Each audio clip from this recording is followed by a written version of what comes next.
50 liters car wash shampoo. Ano nga ba ang mga ingredients ito? Hello mga ka-Dr. Cledge, at ngayon nga ay maggagawa ulit tayo ng 50 liters car wash shampoo para doon sa ating car wash. Siyempre kailangan natin dito ng mga 45 liters sa tubig. Ang una nating ilalagay dito is yung S-less. At dahil nga ito yung isa sa pinakang main na ingredients ng ating car wash shampoo, siyempre wala tayong sasayangin dito. Isa rin ito sa pinakamatagal matunaw, kaya naman simulan na nating haluin yung ating S-less kasama ng tubig para matunaw na natin yung pinakang liquid niya dahil matagal nga itong matunaw. Kaya naman, huwag nyo kalimutan na i-like, i-share, and i-follow yung ating Facebook page para naman sa mga susunod na video, mahagip ka pa rin at mapanood mo pa rin yung mga susunod na i-upload natin. Matunaw yung S-less, syempre, next na natin yung ating bottle number 1 na kung saan ito yung ating degreaser at yung ating wax na nagpapakintab ng motor. Kaya naman, let's go!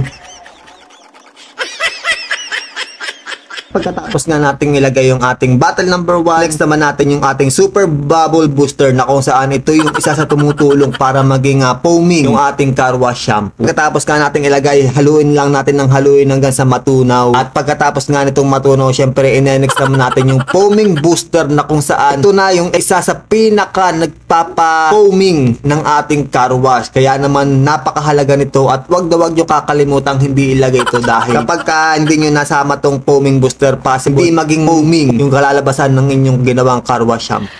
Sana all. Next naman nating ilalagay ay yung ating pinaka main secret ingredients na kung saan hindi po ito kasama doon sa mga nabibili na package ng car wash shampoo. Iba po ito nabibili at tanging ako lang po yung nakakaalam kung ano itong main ingredients. Kaya naman kung nais niyo po itong malaman, maaari niyo pong itanong kay Mang Kanorang, kasagutan po ay masasagot niya dahil sa kanya po nagmula itong pinakang secret ingredients. Next naman natin ay yung pinakang colorant natin or yung ating pinakang bubble gum scent kung saan ito po yung nagpapabango ng ating car wash shampoo. Kaya naman lagay na natin to para mahalo na natin at mailagay na natin yung pinakang final ingredients natin, at ito nga yung thickener na kung saan ito naman po yung papalapot ng ating sabon para naman maging liquid joy talaga ang ating car wash shampoo. Syempre kalahati muna yung nilagay natin nung una dahil pag nilahat natin to mahirapan na agad tayong haluin. Kaya naman tinuno muna natin yung kalahati tsaka natin na isunod yung kalahati para paghahalo natin hindi siya ganun kabigat dahil nga sobrang bigat nito kapag